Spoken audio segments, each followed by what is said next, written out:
पहला क्वेश्चन क्या लिखा है, एक कार एक निश्चित दूरी तक 50 किलोमीटर प्रति घंटे की चाल से जाती है और 30 किलोमीटर प्रति घंटा की चाल से वापस आती है। मान लीजिए यहाँ से वो जाती है, इस बिंदु का नाम चलो मैं ए दे देता हूँ, और यहाँ तक जाती है और जाने की उसकी स्पीड है 50 किलोमीटर प्रति घंटा। लेकिन जब वो वापस आती है तो 30 किलोमीटर प्रति घंटा की चाल से वापस आती है, तो हमको औसत चाल बताना है। तो दूरी वही है, क्योंकि यहाँ से यहाँ तक जाती है फिर वापस भी उतना ही आती है, तो दूरी सेम है। यहाँ से यहाँ तक जाना है फिर वापस आना है। तो अगर दूरी सेम हो और चालें अगर अलग अलग हो तो औसत चाल किस तरह ज्ञात किया जाता है, ध्यान से सुनिएगा। यहाँ पे चाल कितने दिए हैं, जाने की चाल है v1 मान लो 50 किलोमीटर प्रति घंटा, वापस आने की चाल को v2 बोल दो 30 किलोमीटर प्रति घंटा। ठीक है, तो इसके औसत चाल का सूत्र बहुत सरल है, कुछ नहीं करना है, 2v1 v2 बटे v1 प्लस v2। सूत्र याद रखो, बन जाएगा। एक दो और तरीके हैं वो भी बताऊंगा आप लोग। तो 2 गुणित 50 गुणित 30 बटे क्या हो जाएगा 50 प्लस 30। 2 गुणित 50 गुणित 30, 50 30 कितना हो जाएगा 80। 0 0 कटेगा, 2 एकम 2 चौक 8 हो जाएगा। 2 दूनी 2 पच्चीसम 25 या 75, 75 बटे 2 करोगे तो 37.5 किलोमीटर पर आवर। तो ये आपका ऑप्शन आ गया सी। सूत्र याद रखिएगा, बहुत सरल सूत्र है। ये सूत्र कैसे आया, इस सूत्र को आप इस रूप में देखो, ध्यान दो, एकदम जबरदस्त चीज बता रहा हूँ। इस सूत्र को आप इस रूप में देखो, 2/1/v1 प्लस 1/v2। इस रूप में देखो तो आप बोलोगे सर इस रूप में क्यों देखें, ये तो सरल रूप है, इस रूप को याद करना ज़्यादा आसान है, तो ये वाला रूप में क्यों देखें। तो ये रूप में देखने इसलिए बोल रहा हूँ क्योंकि ये जो रूप है वो जनरलाइज रूप है। जनरलाइज बोलने का मतलब ये है कि ध्यान से सुनिएगा एकदम। मान लो कोई वाहन, ठीक है, कोई भी चीज़ जो है वो कोई निश्चित दूरी चल रही है, मान लो v1 चाल से, v1 चाल कुछ भी हो सकता है, मान लो 30 किलोमीटर प्रति घंटा। फिर उतनी ही दूरी चल रही है, उतनी ही दूरी चल रही है किसी और चाल से, मान लो उस चाल को नाम क्या दे दिया मैं v2, मान लो 40 किलोमीटर प्रति घंटा। फिर उतनी ही दूरी चल रही है किसी और चाल से, मान लो उसका और नाम दे दिया मैं v3 बोल दिया, और मान लो 50 किलोमीटर प्रति घंटा। फिर उतनी ही दूरी चल रही है किसी और चाल से, कितनी भी दूरी चलवा लो, मतलब सेम सेम दूरी चलवा लो कितने भी बार, एक बार, दो बार, तीन बार, चार बार, और हर समय चाल क्या है उसकी अलग अलग है, लेकिन दूरी सब में क्या है सेम है। मान लो आप 3 बार चलवा रहे हो, ठीक है, 3 बार, एक बार, दो बार, 3 बार, 3 बार वही वही निश्चित दूरी चला है वो वाहन, लेकिन अलग अलग चाल से चला है। अब आपको औसत चाल ज्ञात करनी है, तो ध्यान से देखो, क्योंकि उसी निश्चित दूरी को उसने 3 बार कवर किया है, तो 3 आएगा 3, लेकिन तीनों बार चालें क्या थी, तो उसको लिखना है 1/v1, 1/v2, 1/v3। तो ये जनरलाइज फॉर्मूला हो गया, इसलिए इसको इस रूप में देखोगे तो ज़्यादा आसान है। अगर वही निश्चित दूरी वो गाड़ी जो है अगर 4 बार तय करती है, कितने बार 4 बार, और चारों बार उसकी चालें अलग अलग है, v1 v2 v3 v4, तो सूत्र क्या हो जाएगा 4/1/v1 plus 1/v2 plus 1/v3 plus 1/v4। अगर आप इसका अब लो ना, इसका एलसीएम निकालो, यही आएगा, देख लो आप। ये 2 अपॉन, इसका एलसीएम लोगे तो v1 v2, इधर ये इधर जाएगा तो v2 प्लस v1, ये बटे का बटे पलट के ऊपर जाएगा, तो 2v1 v2 upon v1 plus v2 आएगा कि नहीं आएगा बताओ। अगर यहाँ से अपन एलसीएम लेते हैं तो ये वाला फॉर्मूला भी आप आसानी से याद रख सकते हो। इसका एलसीएम हो जाएगा आपका v1 v2 v3, अब ये पलट के ऊपर जाने वाला है, ठीक है। अब एलसीएम हो गया v1 v2 v3, इसको इससे डिवाइड करोगे तो क्या बचेगा, v1 v2 v3 को इससे डिवाइड करोगे तो क्या बचेगा v2 v3, तो यहाँ v2 v3 आएगा। फिर इसको इससे डिवाइड करोगे तो क्या बचेगा, v2 v2 कटेगा, v1 v3 बचेगा, यहाँ v1 v3 आएगा। फिर इसको इससे डिवाइड करोगे तो v3 v3 कटेगा, क्या बचेगा v1 v2 बचेगा, वो यहाँ आएगा, यहाँ मतलब, और ये पलट के ऊपर चले जाएगा। तो ये जो सूत्र बनेगा वो उस दिन हम लोग अप्लाई किए थे, है ना, तो ऐसे सूत्र बनते हैं, तो ये आप लोग याद रखिएगा।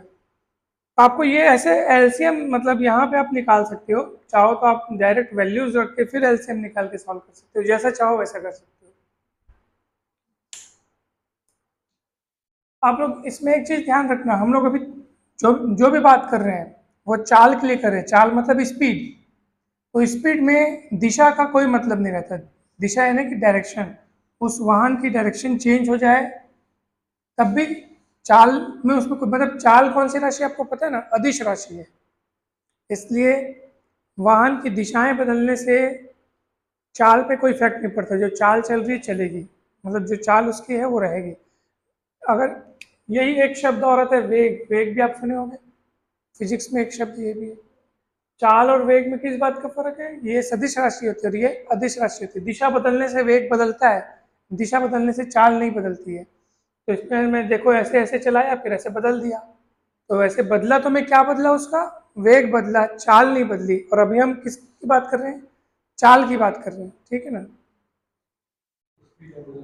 स्पीड और वेलोसिटी, चाल यानी स्पीड, वेग और वेग यानी वेलोसिटी।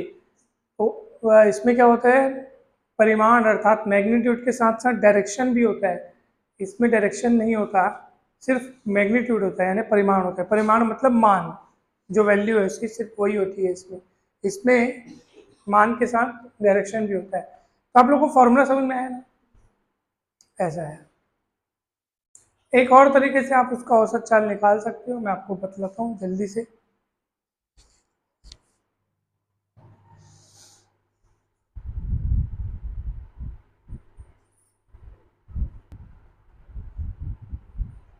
ये देखो एक तरीका और क्या है इसका।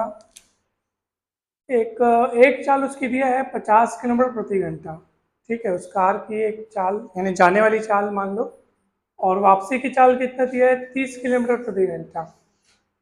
तो अपन इसका एलसीएम निकालेंगे। 50 और 30 का एलसीएम कितना आ जाएगा, 150, ठीक है।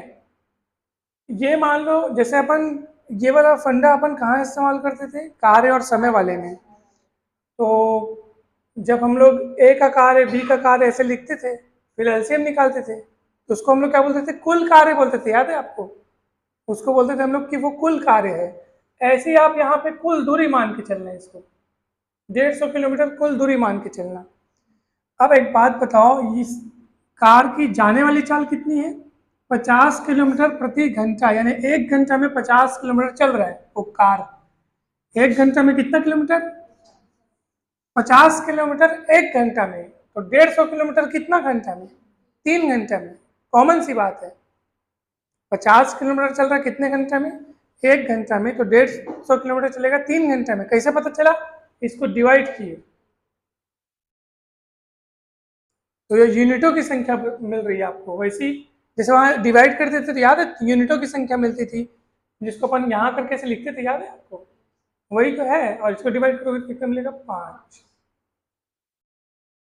Is it clear? अब देखो टोटल दूरी हमारे पास 150 किलोमीटर, ठीक है। मान के चलो कि 150 किलोमीटर को ये भी चला है ये भी चला है, यानी कि दोनों कुल मिला के हमको 2 चालें दी गई है, तो 150 को 2 पर गुणा करना। अगर मान लो उसी वाहन का 3 अलग अलग चाल दिया होता, कितना चाल दिया होता, 3 अलग अलग चाल दिया होता, औसत ज्ञात करना होता, तो आप एलसीएम निकालते और जो भी आता उसको 3 से गुणा करते। 2 से गुणा इसलिए किया बिकॉज मेरे को दो दो चालें दी हुई है। आप ये मान के चलो कि वो 2 बार 150 किलोमीटर चलता है, और टोटल इनके सम से, इनके योग से डिवाइड कर रहे हैं। 5 और 3 कितना होता है, 8। कितना होगा बताओ, 2 एक कम 2 चौक, और इसको डिवाइड करोगे तो 37.5 आ जाएगा। देख लो नहीं तो डिवाइड करके, इनका योग करना है। नीचे में क्या आएगा, इन पूरे का योग आएगा।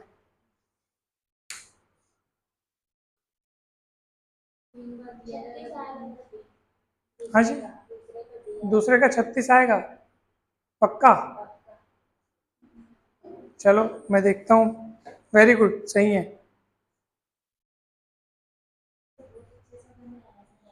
एलसीएम बहुत बेस्ट मेथड है। आपको क्या करना है, दूरी रखना है, मतलब जो एलसीएम आएगा उसको रखना है, और बाजू में किसका गुणा करना है, जितना ठोक चाले दिया है उसको गुणा करना है, और बटे में उन सबके यूनिट्स का योग ज्ञात करना है।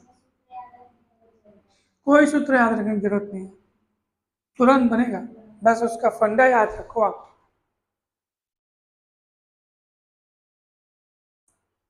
अरे आप लोग बोलोगे सर 2 का गुणा क्यों किए, 8 से डिवाइड क्यों किए, अगर आप ये जानना चाहते हो तो देखो इस स्पीड से जाती है, इस स्पीड से आती है, ठीक है। मान लो जाने में उसने टोटल 150 किलोमीटर चला, देखो दूरी दूरी क्या मान ली अपन, मान देखो ध्यान से, देखो ध्यान से देखो भाई, काम क्या करना है वो समझ में आ गया, क्यों करना है वो भी समझ में आना चाहिए। मान लो कार यहां से यहां तक जाती है, जाने की स्पीड क्या है बताओ, 50 किलोमीटर प्रति घंटा। देखिए कविता जी देखिए, 50 किलोमीटर प्रति घंटा की चाल से जाती है और 30 किलोमीटर प्रति घंटा की चाल से वापस आती है, ये उसकी स्पीड बता रहा है। अभी हमको ये नहीं पता कि ए से बी तक की दूरी कितनी है, ये नहीं पता हमको, यहाँ से यहाँ तक की दूरी कितनी वो नहीं पता, बस उसकी स्पीड बता रहा है, आने की और जाने की स्पीड। आप क्या करो, आप एलसीएम निकालो, जो एलसीएम से आएगा ना उसको मान लेना कि वो दोनों स्थानों के बीच की दूरी है। क्या मान लेना, तो दूरी कितना है एलसीएम, तो समझ जाना कि यहाँ से यहाँ तक की दूरी 150 किलोमीटर है। अब वो 150 किलोमीटर जा रही है और 150 किलोमीटर आ रही है, तो टोटल कितना बार 150 किलोमीटर चली, वो 2 बार, जाना 150 आना 150, इसलिए 150 को मैंने 2 से गुणा किया, टोटल दूरी हो गया। अब टोटल दूरी को टोटल समय से डिवाइड करो। अब टोटल समय कितना हुआ, जाने में लगा समय आने में लगा समय, तो जाने में लगा समय कितना होगा, खुद सोचो, 50 की स्पीड से चल रही है, 150 किलोमीटर चलना है, 1 घंटा मतलब 50 किलोमीटर चलती है, तो 150 किलोमीटर कितने घंटे में चलेगी, 3 घंटा, तो 3 घंटा उसको जाने में लगता है और वापस आने में उसको कितना घंटा लगता है, 5 घंटा। क्यों, क्योंकि वापसी में वो 30 किलोमीटर 1 घंटे के हिसाब से चला रही है, तो 150 किलोमीटर चलाने के लिए 5 घंटा लगेगा, तो टोटल समय कितना हुआ 8। टोटल दूरी हुई 150 जाना 150 आना, 150 गुणित 2/8 करोगे तो आपका आंसर आएगा 37.5 किलोमीटर पर आवर। समझ में आया कि नहीं, ऐसा। दूसरा सवाल देखो,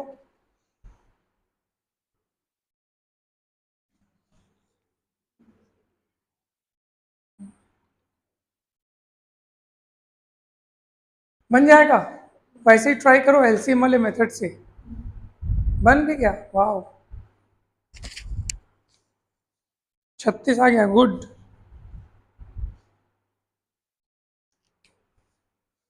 अब यहाँ पे क्या कर रहे हैं, जा और नहीं, मतलब जाना और आना नहीं हो रहा है, यहाँ पे क्या हो रहा है, वो समान दूरी 3 अलग अलग चालों से तय कर रहा है वो, बस ठीक है। तो एक बार उसने तय किया 40 किलोमीटर प्रति घंटा की चाल से, उसी दूरी को फिर आगे चल करके उसने उतनी ही दूरी 20 किलोमीटर प्रति घंटा की चाल से उस बस ने तय किया, फिर 120 किलोमीटर प्रति घंटा की चाल से दूरी तय, उतना ही दूरी, उतना उतना ही, ठीक है, उतना दूरी 40 से, उतना ही 20 से, फिर उतना ही 120 से। क्या किया जाएगा, सबसे पहले एलसीएम कितना आएगा, 120, ठीक है करेक्ट। अगर अन्य संख्याएं किसी बड़ी संख्या को क्या करती हैं, डिवाइड करती हैं, तो बड़ी वाली संख्या ही एलसीएम होती है। तो आपको ये जो 120 आया है ना, इसको आपको कुल दूरी मान लेना है। क्या मान लेना है, कुल दूरी मान लो, ठीक है।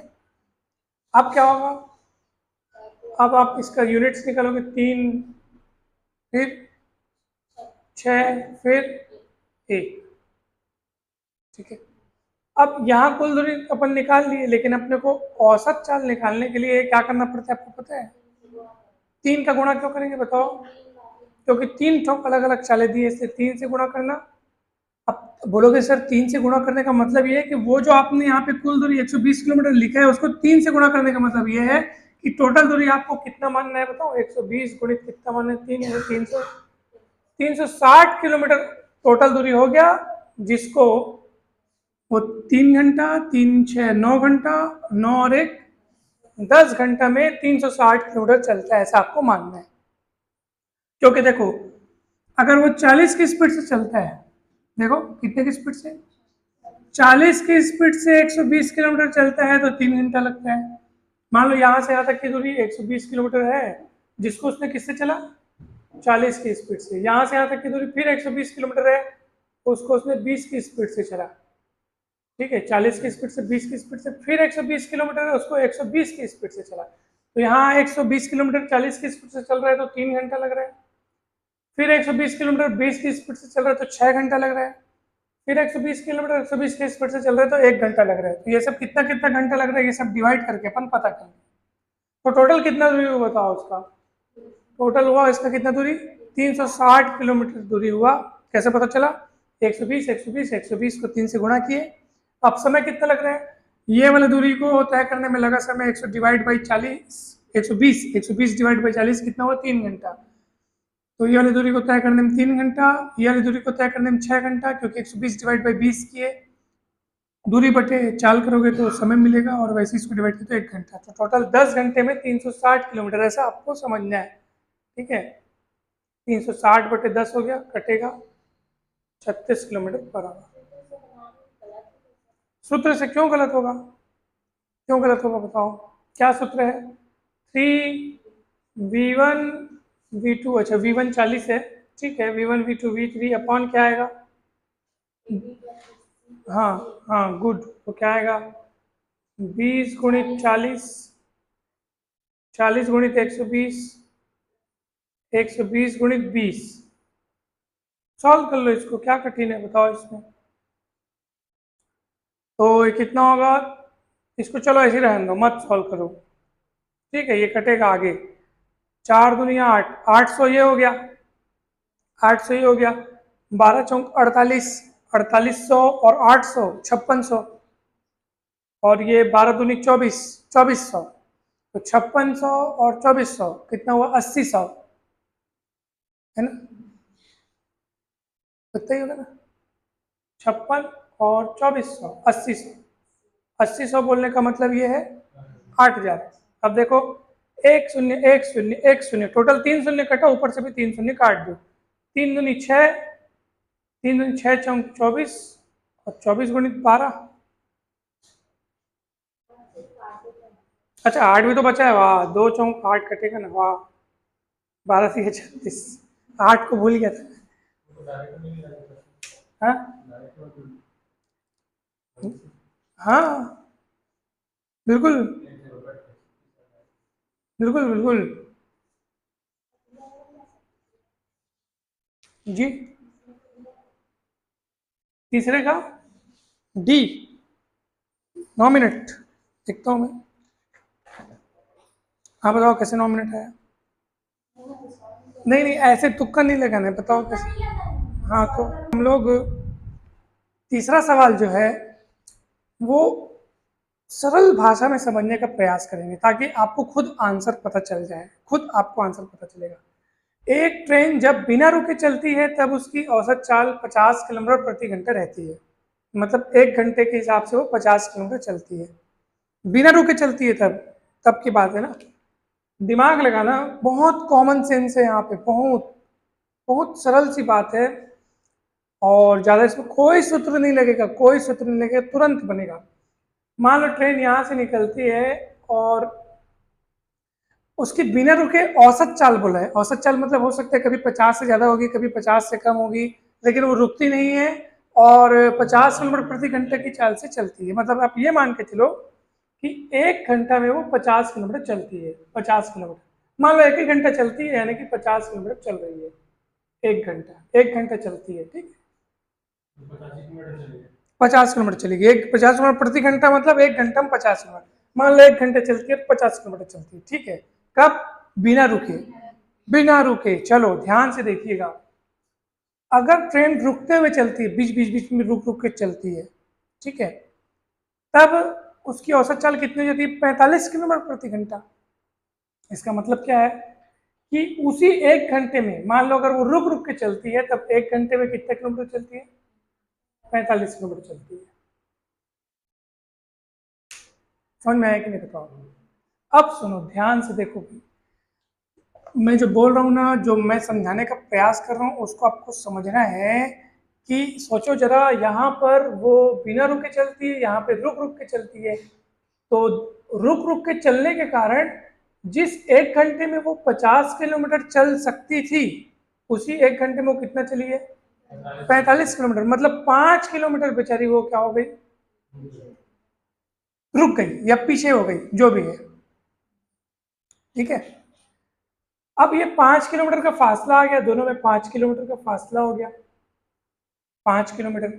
अब एक बात बताओ, अगर वो न रुकती तो ये 5 किलोमीटर और चल लेती, न रुकती तो ये न रुकती तो ये 5 किलोमीटर किस स्पीड से चलती, जिस स्पीड से वो चल रही उसी स्पीड से चलती। समझ में आया? यानी ध्यान से समझो, मेरे को समय पता करना है, समय कि कितना समय वो रुकी है। तो जिस समय वो रुकी है, अगर उस समय वो न रुकती, मैं जो बोल रहा हूँ समझ में आ रहा है? जितना जितना वो समय वो रुकी है, अगर उतना उतना समय वो न रुकती तो 50 किलोमीटर प्रति घंटे की चाल से वो चलित रही होती। और कितना चलती, मतलब 5 किलोमीटर दोनों का फासला है, 1 घंटा में 50 किलोमीटर, 1 घंटा में 45 किलोमीटर, यानी 5 किलोमीटर रुक रुक के 5 किलोमीटर अपना दूरी को कम कर दी उसने। अगर वो न की होती तो ये 5 किलोमीटर आज वो 50 की स्पीड से चल रही होती। और यही इसी दोनों को डिवाइड करोगे तो आपको समय मिलेगा, क्योंकि समय बराबर क्या होता है, चाल बराबर दूरी बटे समय, तो समय बराबर दूरी बटे चाल। मतलब जितना दूरी, वो सीधी सी बात है, जितना दूरी, जैसे दो गाड़ी वाले चल रहे हैं समझ जाओ, ठीक है। अब मान लो एक दूसरे से पीछे रह गया, मान लो 5 किलोमीटर के फासले से रह गया। अब पता करना है भैया कि वो कितना समय लेट हो गया। तो जितना फासला है, सोचो जरा, अगर वो नहीं रुकी रहती और ट्रेन नहीं रुकी रहती तो वो 5 किलोमीटर भी उसी स्पीड से चलती। किस स्पीड से चलती, 50 की स्पीड से चलती। वो 5 किलोमीटर 50 की स्पीड से चलने में जितना समय लगा रहता, समझ जाओ वो उतना ही समय तक रुक के अपना समय वेस्ट करिए। तो 5/50 करोगे, ये घंटे में आएगा। मिनट में बदलने के लिए 60 मिनट से गुणा करना पड़ेगा, 0 0 कटेगा, 5 5 कटेगा, कितना आएगा आंसर आपका? आंसर आ गया, तो ऑप्शन बी करेक्ट होगा।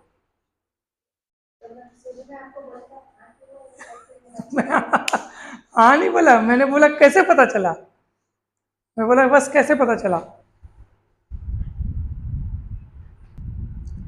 ये समझ में आया कि नहीं, पहले बताओ। 5 किलोमीटर का फासला है और उसी 5 किलोमीटर के फासले को किससे चलती, 50 की स्पीड से चलती, अगर नहीं रुकती तो।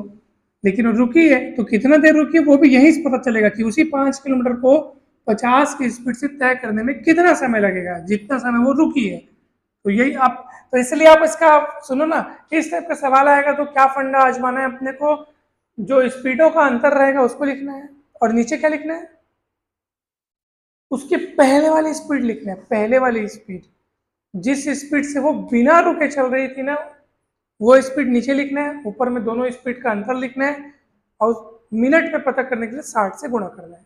अगर 60 से गुणा नहीं करोगे तो जो आपका आंसर आएगा वो घंटे में आएगा। समझ में आया कि नहीं आया? हाँ, ऑप्शन अगर सारे घंटे में ऑप्शन है तो आप 60 से गुणा ना कीजिएगा, इसको मत करना। तो आपका ऑप्शन जो है वो, मतलब फिर, हाँ ये भी तो है ना कि अगर किलोमीटर प्रति घंटा में दिया है ना सब, ठीक है। हाँ, मैंने चेक करना है, किलोमीटर प्रति घंटा, किलोमीटर प्रति घंटा में दिया है, तो इसका मतलब जब आप इनके डिफरेंस को भाग किससे करना है हमेशा, पुरानी पुरानी चाल, मतलब जो वो बिना रुके तय करी थी, बिना रुके जिस स्पीड से चल रही थी वो वाला।